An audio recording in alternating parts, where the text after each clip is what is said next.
Bonjour, je suis Pascal Piquet et je vous invite aujourd'hui à cette conférence sur les programmations. Bien sûr, nous allons parler des mauvaises programmations parce que si vous vous posez des questions, c'est parce qu'il y a quelque chose qui ne tourne pas rond. Donc, à tout de suite. Eh bien, bonsoir la France et l'Europe et bonjour le Québec, qui est bon après-midi. C'est avec plaisir que Peggy et moi vous présentons cette programmation, cette bonne programmation sur les mauvaises programmations. Donc aujourd'hui, vous êtes là parce que vous vous posez des questions sur la vie et c'est avec plaisir que je vais y répondre. Alors, pour commencer, qui suis-je? Moi, je le sais, mais je vais vous le dire. Je pense que vous le savez aussi pour une majorité d'entre vous, mais je vais le rappeler. Je suis une coach de réussite, spécialiste des comportements humains. C'est ma passion. Et je vous entraîne au succès. Premier livre, Le syndrome de Tarzan, en 2007. Il y a eu un second livre, Gagner au jeu des échecs amoureux. Et puis, Séduire pour une nuit ou charmer pour la vie. Ça n'est pas la même stratégie. Ensuite, La jungle des comportements humains.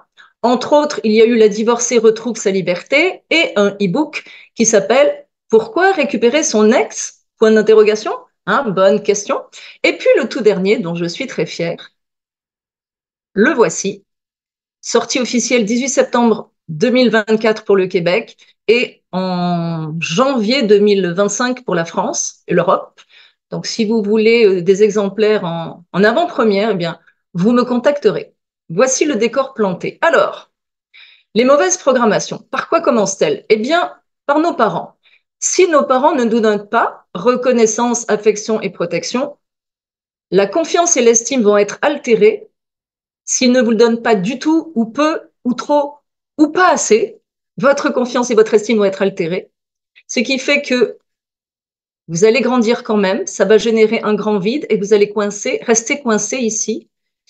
C'est ce qu'on appelle l'enfant intérieur. Et ce vide, vous allez essayer de le remplir par l'extérieur avec des compulsions, la drogue, l'alcool, le jeu, le sexe, la nourriture et j'en passe et des meilleurs. Et puis, vous allez tomber dans l'anxiété, anxiété généralisée, dans la dépression, le burn-out, le suicide et le meurtre, parce que ça fait partie des conséquences du vide que l'on ressent, des conséquences extrêmes, bien évidemment, mais ça fait partie des conséquences de ce vide. Donc, certaines personnes vont rester dans les compulsions pour remplir le vide de l'extérieur, quand d'autres vont entrer en relation avec d'autres êtres humains, mais en mauvaise parce que c'est l'amour, ou vous allez essayer de prendre l'amour, de le voler, on va dire. Ça veut dire, ou de l'arracher plus précisément. Ça veut dire que, eh bien, certaines personnes vont remplir ce vide avec des conjoints, ou des enfants, ou les parents, ou les amis, ou la famille élargie, ou les patrons, les collègues de travail, et même être inféodé aux autres êtres humains à travers la peur du jugement. Ce qui fait que vous allez vous accoquiner à toutes sortes de personnes pour ne pas rester seul. Et dans le but précis d'être aimé de tout le monde, ce qui ne fonctionne jamais. Donc, il y a certaines personnes qui vont tomber dans les compulsions, qui n'entreront plus jamais en relation. Et puis, certaines personnes qui sont en mauvaise relation, qui n'auront pas de compulsion. Il y a des personnes qui associent la compulsion pour endurer une mauvaise relation. Et parfois, vous pouvez avoir des comportements d'adultes, dans votre vie professionnelle peut-être particulièrement, et parfois retomber dans vos chaussures d'enfant. Ce qui fait qu'il y a une dualité entre les deux, et c'est là qu'on a l'impression d'être deux à l'intérieur, comme me disent mes clients. Eh bien oui, vous êtes deux à l'intérieur, c'est-à-dire le côté enfant qui prend les commandes et qui est un terroriste terrorisé, c'est l'enfant intérieur que j'appelle le terroriste terrorisé, celui qui a peur, qui a 6 ans, donc vous retombez dans des chaussures d'enfant de 6 ans, et puis il y a l'adulte qui lui sait comment gérer sa vie, mais il y a un conflit. Dès qu'un stimulus externe vient propulser l'enfant intérieur aux commandes, eh bien, c'est très difficile d'avoir le dessus. Donc, parce que vos parents ont déjà, par manque de reconnaissance, d'affection et de protection, altéré votre confiance et votre estime, eh bien, vous partez avec un grand vide, fille ou garçon, et quand vous rencontrez quelqu'un, eh bien, sachez qu'il est au même niveau de déséquilibre que vous. Et oui, souvent on me dit, mon conjoint est moins dépendant que moi ou ma conjointe est moins dépendante que moi, ben, c'est pas possible. Si vous jouez au tennis, vous allez jouer avec quelqu'un qui est au même niveau que vous. Si vous jouez avec un champion du monde de tennis, vous allez regarder passer les balles au-dessus de votre tête. Si vous jouez avec quelqu'un qui est non-voyant, vous allez attendre les balles très longtemps. Dans les deux cas, vous quitterez le terrain. Donc voilà comment s'installe déjà une mauvaise programmation et qui vient de l'enfance et des parents. Alors, la programmation, qu'est-ce que c'est? Eh bien, de votre conception jusqu'à aujourd'hui, vous êtes programmé par les personnes qui vous ont encadré, évidemment les personnes toxiques et négatives qui vous ont encadré, et les événements malheureux qui vous sont arrivés et qui vous ont donné une mauvaise perception du monde et de vous-même. Voilà le problème. Et pourquoi? Poser, qu'est-ce qui fait que ces gens-là et ces événements malheureux vont nous influencer? Eh bien, tout simplement parce qu'il y a deux parties du cerveau qui enregistrent. Votre cerveau enregistre. Et il n'a pas d'esprit critique. Donc, il enregistre à travers l'amygdale qui prélève les informations. Alors, c'est l'amygdale dans le cerveau, pas les amygdales au fond de la gorge. Et donc, l'amygdale prélève les informations, les enregistre et l'hippocampe les traite, c'est-à-dire va en faire des programmations, des procédures. Quand on vous a dit que le Père Noël existait, eh bien, vous avez écrit votre lettre, vous avez peut-être mis un petit biscuit et puis un verre de lait sous le sapin pour le récompenser et vous l'avez attendu. Et puis, un beau jour, on vous a dit que le Père Noël n'existe pas, que c'est les parents. Donc, l'amygdale a prélevé une nouvelle information et l'hippocampe l'a traité, c'est-à-dire la nouvelle information, le Père Noël n'existe pas. Donc, l'hippocampe monte une autre procédure, c'est-à-dire, eh bien, ça n'est plus utile d'écrire une lettre au Père Noël, on n'en met plus de biscuits, on ne met plus de verre de lait, on sait que ce sont les parents. Donc, la procédure change. Mais comprenez que le cerveau n'a pas d'esprit critique. Il enregistre tout. Comme un appareil enregistré, il enregistre tout ce qu'il entend, tout simplement. Donc, on enregistre avec la tête, avec les mots, mais avec le corps, avec les sensations. Et d'où viennent les informations? Et elles viennent de la religion et elles viennent de vos expériences. C'est-à-dire que la société nous programme aussi. Il faut se marier, il faut avoir des enfants, une maison, le golden retriever, et puis ainsi va la vie. Alors si vous avez une tendance à être homosexuel, oh là là, la société va vous couper l'herbe sous les pieds.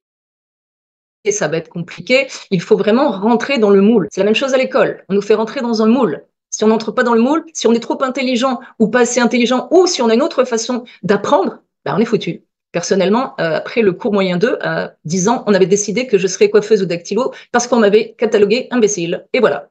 Donc, comment se construit une bonne programmation? Eh bien, vous voyez, la confiance repose sur l'expérience. Une première expérience positive, la confiance monte. Deuxième expérience positive, elle monte. Autre expérience positive, elle monte. Elle continue à monter. Vous allez d'expérience positive en expérience positive parce que l'expérience entraîne la confiance, qui entraîne les victoires, qui entraîne l'expérience, qui entraîne la confiance, qui entraîne les victoires. Et c'est ainsi que va se construire une bonne programmation. Et c'est logique. Rappelez-vous, quand vous avez débuté dans votre vie professionnelle, eh bien, au fur et à mesure des jours qui passaient, des années qui passaient, eh bien, vous deveniez mécanisé, c'est-à-dire que votre confiance prenait de l'ampleur parce que votre cerveau a appris à faire le métier que vous avez choisi et ce qui va faire votre valeur et votre confiance. Donc, c'est important de comprendre que l'expérience entraîne la confiance, qui entraîne les victoires, qui entraîne l'expérience, qui entraîne la confiance et qui entraîne les victoires. Et ça continue. Dans le cas contraire, eh bien, on a un premier événement malheureux qui se produit, on va appeler ça un accident. Par exemple, vous avez été mordu par un chien. Moi, je me rappelle d'un ami qui avait été attaqué par un coq quand il était petit. Eh bien, il avait une terreur des oiseaux. Pourtant, c'était un grand gaillard de 6 pieds 2, 1m85, 6, je traduis. Eh bien, il avait très, très peur des oiseaux. C'était assez surprenant de le voir terrifié quand un oiseau se posait pas loin. Et évidemment, on n'a jamais un oiseau. C'est rare qu'un oiseau attaque quelqu'un, mais lui, il en avait une phobie. Donc, un premier événement malheureux qui se produit, c'est un accident. Il se produit une deuxième fois, ça devient une coïncidence. Il se produit une troisième fois, ça devient un problème. Et ensuite, vous allez tout le temps reproduire le même genre de situation. Je suis dans un hôtel à Los Angeles, et puis un immense hôtel, et la nuit, le service d'alarme, le système d'alarme se met à hurler, et je comprends juste fire. Donc, j'attrape mes affaires, je pars en courant dans le couloir et on dispute en me disant non, attendez dans votre chambre, on va nous donner des instructions. Parfait. Je reviens dans ma chambre, j'attends sagement et on nous dit dans les haut-parleurs que c'est une défaillance du système d'alarme. Phew, comme vous pouvez l'imaginer, j'étais soulagée. Parfait. La nuit suivante, même situation. À 3 heures du matin, même haut-parleur qui hurle fire. Et là, j'entends le camion des pompiers dans la cour. Alors là, je me dis, c'est plus une défaillance du système d'alarme. Là, on rigole plus. Alors, je suis très disciplinée, assise sur mon lit. J'ai rassemblé mes affaires. J'attends au haut-parleur les instructions, et là, on nous dit à nouveau que c'est une dysfonction du système d'alarme. OK. Et la troisième nuit, eh bien, je ne dors pas, je ne peux pas dormir, parce que mon cerveau dit ça va recommencer, puis cette fois-ci, soit ce sera encore une dysfonction du système d'alarme, soit ça va être un vrai feu. Donc, à 3 heures du matin, je ne peux pas dormir. Et voilà, la programmation est installée. Alors, quand cette programmation-là s'installe, eh bien, vous comprenez que votre confiance, elle descend. Elle descend d'un cran à chaque fois. Alors, mettez la situation des échecs amoureux en perspective. Un premier échec amoureux, un deuxième, un troisième, un quatrième. Alors, soit vous voulez plus du tout de relation, soit vous allez de pire en pire parce que vous allez attirer des plus grands prédateurs. Évidemment, plus votre confiance diminue, plus vous allez attirer des grands prédateurs. Parce que le prédateur, lui, va s'en prendre à la proie la plus facile. La lionne ne va pas courir après la gazelle qui est championne du monde de vitesse. Elle va courir après la plus petite, la plus jeune, la plus malade, la plus blessée ou la plus vieille. Ce qui fait que, effectivement, eh bien, vous allez, à cause de vos parents, et évidemment priorité, et puis cause d'autres situations assez souffrantes, eh bien, vous allez générer, vous allez ressentir, et votre cerveau va enregistrer les 5 blessures que Lise Bourbeau a mises à jour. Ce sont les blessures de l'enfance. Alors, quelles sont-elles? Eh bien, le rejet, l'abandon, l'humiliation, l'injustice et la trahison. Ce sont des blessures de l'enfance que vous traînez dans votre vie d'adulte. Et que se passe-t-il? Quelle réaction avez-vous quand quelqu'un joue sur vos cordes sensibles?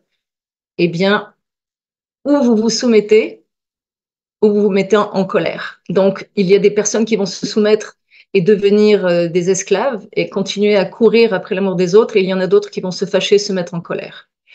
En sachant que pour la même carence affective, eh bien, il y a des personnes qui vont développer une stratégie de desperado. Ils vont continuer à courir après leurs parents, continuer à être heurtés par les blessures, continuer à vouloir acheter l'amour.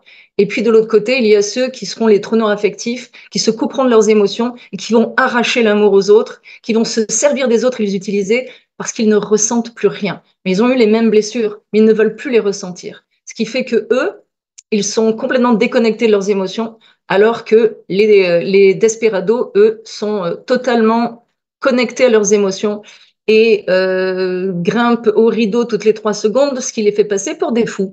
Eh bien non, le desperado n'est pas fou, c'est en général un hypersensible qui est face à quelqu'un qui ne ressent rien. Imaginez le mélange, ça fait un qui parle chinois, l'autre qui parle russe, et on ne peut pas s'en sortir.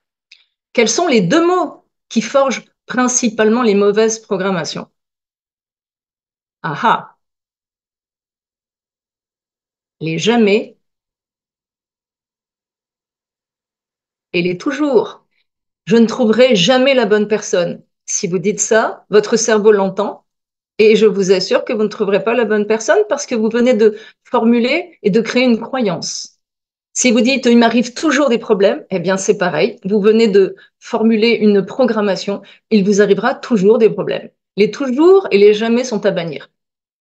Sauf, je ne retournerai jamais avec mon ex. Là, vous avez le droit. Je ne retournerai jamais avec mon ex. Moi, je vous le dis, je ne retournerai pas avec mes ex. Ça, c'est sûr. Là, vous avez le droit de dire jamais. Mais méfiez-vous des toujours et des jamais. Il m'arrive toujours la même chose. Il m'arrive jamais des bonnes choses. Attention.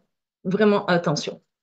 Alors, les comportements des parents, eh bien, quand ce que vous avez enregistré, ce sont en priorité vos parents qui vont vous imprégner par la parole et par les émotions et par les sensations. S'ils sont introvertis, eh bien vous allez avoir l'impression qu'ils ne vous aiment pas ou indifférents. Ils peuvent être anxieux, ils peuvent être dépressifs, alcooliques, humiliants, violents physiquement, violents verbalement, violents psychologiquement, abuseurs, négatifs ou toxiques, sarcastiques, dominateurs. Et il peut y avoir des disputes et de la violence dans le couple. Eh bien, il n'est pas utile de vivre ces grands drames-là pour que vos parents vous impactent par leur indifférence. Il faut savoir qu'un enfant qui est frappé aura plus de résilience qu'un enfant qui est ignoré. Parce que si je te frappe, je te vois. Si je t'ignore, tu es dans le néant. Et il faut comprendre que ce n'est pas après la reconnaissance, ce n'est pas après l'affection que les gens courent, c'est après la reconnaissance. Parce que l'affection, c'est la traduction de la reconnaissance. Donc si tu me frappes, au moins tu vois que j'existe. Mais si tu ne me parles pas, si tu boudes, si tu m'ignores, c'est encore plus souffrant. parce que je n'existe pas pour toi. Alors, évidemment, les programmations viennent encore des parents avec des messages répétitifs. Peut-être que vous avez entendu, tu es stupide, tu n'arriveras à rien dans la vie, tu ne feras jamais rien de tes 10 doigts, ça c'est moi. C'est ce que ma mère me disait. Hors de mes 10 doigts, je tape sur mon clavier et j'écris des livres. Aucun homme, aucune femme ne voudra de toi. Tu n'es qu'un bon à rien. Tu es une traînée. Tu es moche. Tu es un accident. Tu ne vaux tellement rien que les éboueurs ne voudraient même pas de toi. Ça, c'est un de mes clients. Sa mauvaise programmation s'était forgée sur cette simple phrase qu'il a entendue d'un de ses instituteurs à l'âge de 10 ans. Et à partir de là, il s'est vraiment comporté comme quelqu'un que les éboueurs ne prendraient pas s'il était sur le bord de la route. Alors, qui étaient vos parents? Je parle pour les parents, y avait les parents indifférents qui se parlaient pas, ceux qui se parlaient trop, ceux qui se battaient. Vous voyez, vous avez un panel d'attitudes de vos parents et imaginez-vous essayant de grandir au milieu. C'est impossible. C'est impossible. Et d'autant plus que vous essayez de vous faire reconnaître, mais ils sont tellement pris dans leur propre mauvaise programmation et dans leur propre névrose que vous n'avez aucune chance d'attirer leur attention. Et malheureusement, si vous arrivez à l'attirer, vous risquez de prendre un coup de poing, une gifle ou un coup de pied. Donc, ou alors rien du tout parce que, comme on le voit sur cette image-là, ils sont indifférents l'un vis-à-vis de l'autre et vis-à-vis de vous. Mais en fait, qui étaient vraiment vos parents? Des enfants en situation de survie. Et oui. Voilà, voilà vos parents. Comment voulez-vous que des enfants puissent élever des enfants? Vos parents étaient des enfants en situation de survie. Et si vous pouvez repérer lequel donnait, lequel prenait, lequel était desperado, lequel était trou noir, eh bien, vous comprendrez la dynamique ou peut-être qu'ils alternaient. Mais vos parents étaient des enfants terrifiés sous la domination de l'enfant intérieur. Comment voulez-vous qu'ils réussissent à vous élever? C'est impossible. C'est vraiment impossible. Donc, évidemment, on peut leur en vouloir, mais pourquoi? Si ils n'ont pas pu donner ce qu'ils n'ont pas reçu, eh bien peut-être que vous, en tant que parent, vous vous êtes mis à donner ce que vous n'aviez pas reçu. C'est ce que j'appelle la génération fracture, c'est-à-dire qu'on s'est mis à donner ce qu'on n'avait pas reçu, alors que nos parents n'ont pas pu donner ce qu'ils n'avaient pas reçu. Devons-nous aimer nos parents à tout prix? C'est une bonne question, hein? C'est très difficile de prendre du recul, mais pourtant, entreriez-vous dans la cage d'un tigre affamé, avec un gros quartier de viande sur l'épaule, pétri de bonnes intentions, pour le nourrir? Vous savez très bien ce qu'il se passerait. Il va vous arracher l'épaule en même temps que le quartier de viande et il va finir par vous bouffer. Parce que en fait, on ne peut aimer que des gens aimables, quel que soit leur rang. Si les personnes ne sont pas aimables, d'autant plus les parents, ben, si vous vous obligez à les aimer, c'est soit de la gourmandise ou du masochisme ou de la dépendance affective, tout simplement. Vous ne pouvez aimer que des gens aimables. Souvenez-vous toujours de ça. Alors, c'est le principe du bon flic, mauvais flic. Si vous avez eu 2 bons parents, merveilleux. Ce n'est même plus un débat. Mais si vous avez eu un parent positif, plus un parent négatif ou toxique, vous allez former vos programmations sur le parent négatif et toxique. Obligatoirement. Les mauvaises programmations vont se fonder sur celui qui vous fait le plus souffrir. Je veux dire par là que même si vous avez des grands-parents qui sont adorables, des voisins adorables, des oncles et des tantes adorables, vous avez une marraine ou un parrain adorable, mais un des 2 parents a été moche, eh bien, vous allez former vos mauvaises programmations sur le parent toxique. Inévitablement. Et quand les 2 parents sont toxiques, évidemment, les mauvaises programmations sont installées. Donc, la souffrance, elle va s'installer dans l'amygdale et l'hippocampe, et parce que le cerveau est programmé pour faire attention à la douleur. C'est-à-dire que vous ne mettrez pas 2 fois les doigts dans la prise. Je l'ai fait une fois et je me rappelle très bien, je ne l'ai jamais plus refait de ma vie, parce que quand il y a une douleur, le cerveau engramme que c'est dangereux. Mais malheureusement, quand on a un parent ou une personne qui a des mauvais comportements, eh bien, le cerveau va engrammer les mauvaises programmations sur les mauvais comportements de cette personne. Et raison pour laquelle, s'il y a une centaine de personnes qui vous apprécient, qui allez-vous croire? Ceux qui vous apprécient ou la seule personne qui vous critique? Une personne vous critique, de nombreuses personnes vous apprécient. Qui allez-vous croire? Vous allez croire, si vous n'avez pas confiance en vous, la personne qui va refléter le discours que vos parents vous ont seriné toute votre enfance. Et même s'il y a 100 personnes qui vous disent que vous êtes quelqu'un de bien, vous ne le croirez pas parce que vous croirez une personne qui pourra vous critiquer.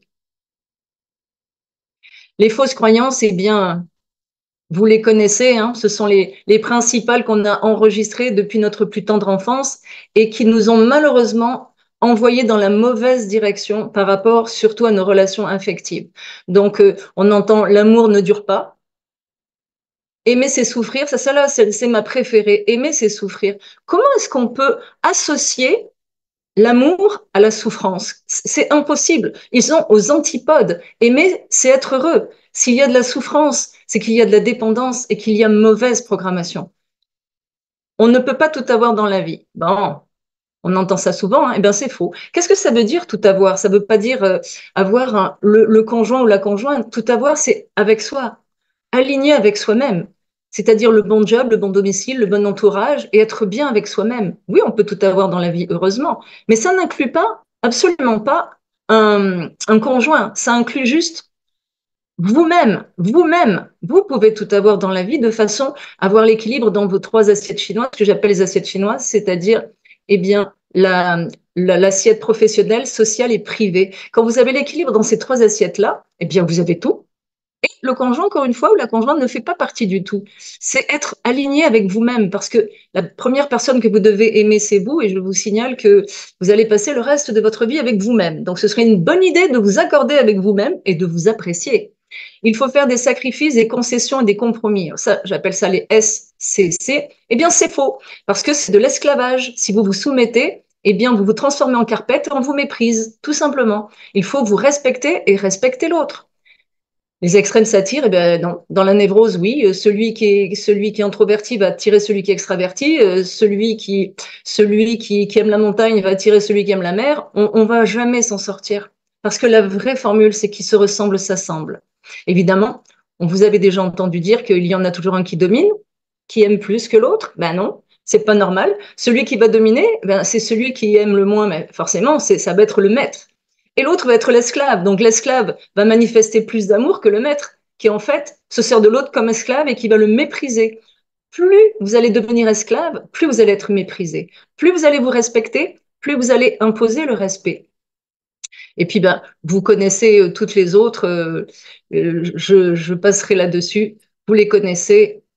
L'autre va changer, ça, je l'aime bien aussi. L'autre va changer, ben non, il changera pas. C'est ce que vous faites croire. Vous vous faites croire pour rester dans une situation souffrante. Vous espérez qu'il va changer. Non, il changera pas. Il changera pas. Alors, quels sont les remèdes à tous les maux des êtres humains et surtout à la dépendance affective? Parce que tous les maux des êtres humains reposent sur la même chose, la confiance et l'estime de soi. Si vous arrivez à muscler l'une et l'autre, je vous garantis que le monde est à vous. Mais quand vous avez ce manque de confiance et d'estime, ça devient très compliqué, en dehors des problèmes de santé mentale. Mais vous conviendrez que tous vos problèmes reposent sur l'enfant intérieur, finalement. Et l'enfant intérieur, c'est le manque de confiance et d'estime, c'est le vide que vous avez à l'intérieur, par carence affective, manque de reconnaissance, affection, protection.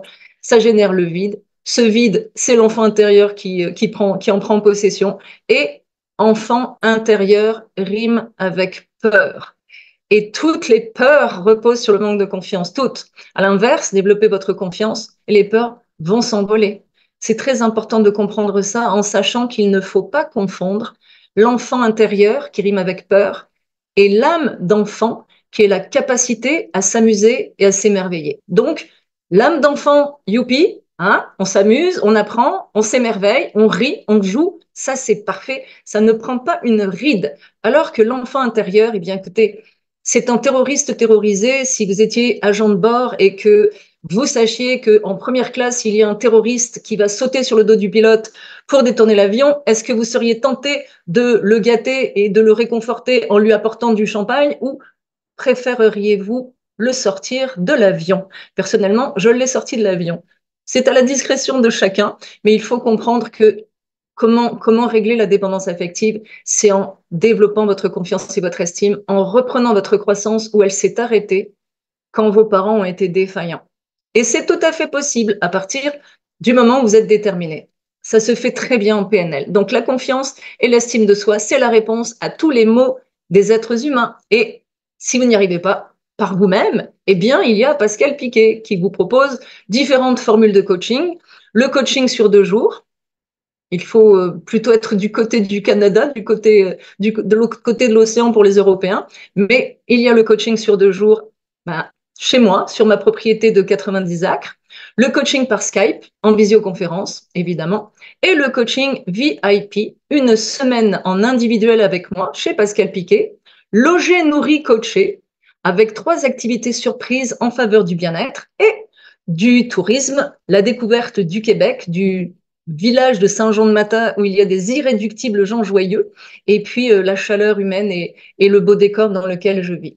Donc, si vous avez besoin d'aide, sachant que quand on est entre 1 et 5, enfin 1 et 4 sur l'échelle de Richter de la dépendance affective, du manque de confiance et d'estime, eh bien, vous pourrez vous en sortir seul à travers les lectures, à travers mes livres, à travers ma chaîne YouTube, à travers les chroniques, plus de 700 chroniques écrites sur le web. Eh bien, vous vous remettrez les idées en place. Si vous êtes parti dans la mauvaise direction avec les fausses croyances, vous allez vous remettre les idées en place. Mais si vous êtes à 5 et plus, à mon avis, vous aurez besoin d'une aide extérieure, dirons-nous, d'un guide. Donc, avec un passé trépidant et puis des zones de turbulence que j'ai traversées et la dépendance affective que j'ai terrassée, je pense que je serai un bon guide pour vous, si tant est que vous soyez déterminé et que vous ayez confiance en la démarche que je propose. Donc, je vous remercie beaucoup de votre attention et puis je vous souhaite une bonne continuation.